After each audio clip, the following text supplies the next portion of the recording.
Assalamualaikum warahmatullahi wabarakatuh. My name is Ninda Khoerunnisa and I am from class A and my student number is 2321222120 and I want to complete text about summarizing chapter 3 about production of sound.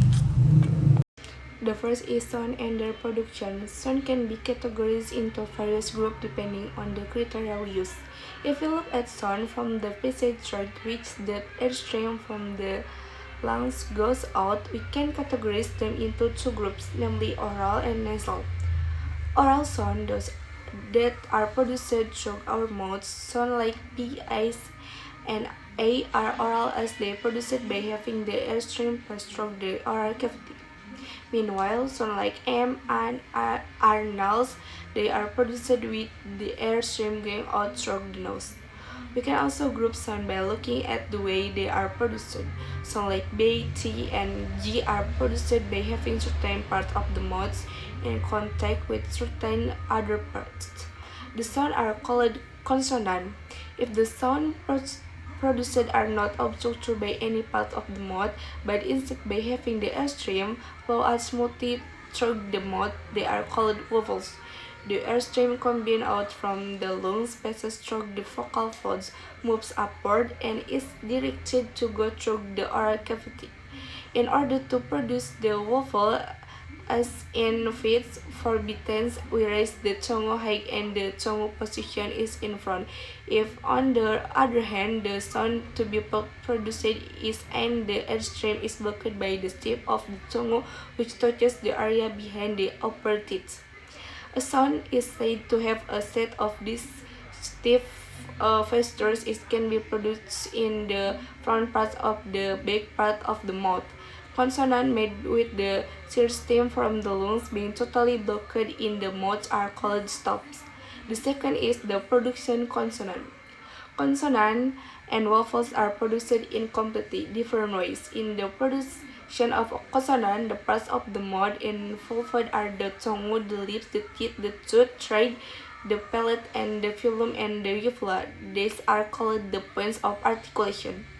A sound can also be produced by having a small part of the tip of the lung between the teeth and then withdrawing it. The point of articulation for this sound is termed interdental. Some linguists claim that the tongue tip is not passed between the teeth but behind them. That's why the sounds are also referred to as dental. When the articulator is the back part of tongue which touches the area called the phylum at the back part of the palate, the sound produced are called velar sound. Points of articulation alone are not enough to describe how a consonant sound produced. To solve this problem, we need to know how the air is released when producing a certain sound. This dimension is called manners of articulation. Manners articulation refers to the way the air released when producing a certain sound. In English, there are two sounds, T and D. They are produced by sort of combining the production of the stop TD on the on hand. The sounds are called affricates. Third is production of clusters.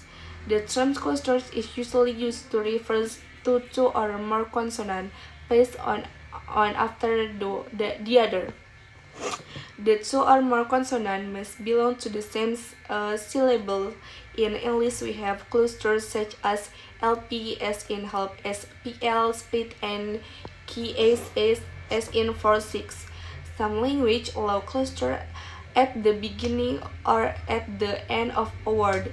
English for instance had 39 consonants occurring in initial position in final position. Meanwhile, present-day Indonesia has only very few such as PR as in pria, PI as in gepal, and BL as in jomblo. The structure is often pronounced as structure. Most of this structure originally come from foreign languages such as Sanskrit and English. Science courses belong to be same syllables RP, LT, and MP and NT in Indonesia as shown AB. The words below are not clusters. The fourth is the production of vowels.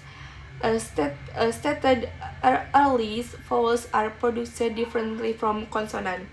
The parameters for the vowel production are A. The height of the tongue, B. The position of the tongue, and C. The rounding if the lips, and D. In some cases, it may be necessary to consider a fourth parameter, namely tenses like. The second parameter is the position of the tongue. The term position here refers to the location of the tongue. That is whether it is in front, central, or back of the mouth. When combined with the tongue height, we can have a vowel which are high and front or high and back. Thus, the sound A as in bit is produced by having the front part of the tongue high and front. On the other hand, in most languages, sounds which are in the front position, such as A in C, are the produced without lip rounding. When the front sound is high, the lips are usually separate the lower the sound. The less obvious the spread of the lip is. The last or the fifth is the production diphthongs. A diphthong is a combination of two vowels which meets the following requirement. The first is the vowels must belong to the same syllable, and the two is the strongest straight falls on the first vowel. To have these diphthongs such as AU as in cow, AI as in rat, and I as in boy. Occasionally, we also have triples that is maybe enough until here. Assalamualaikum warahmatullahi wabarakatuh.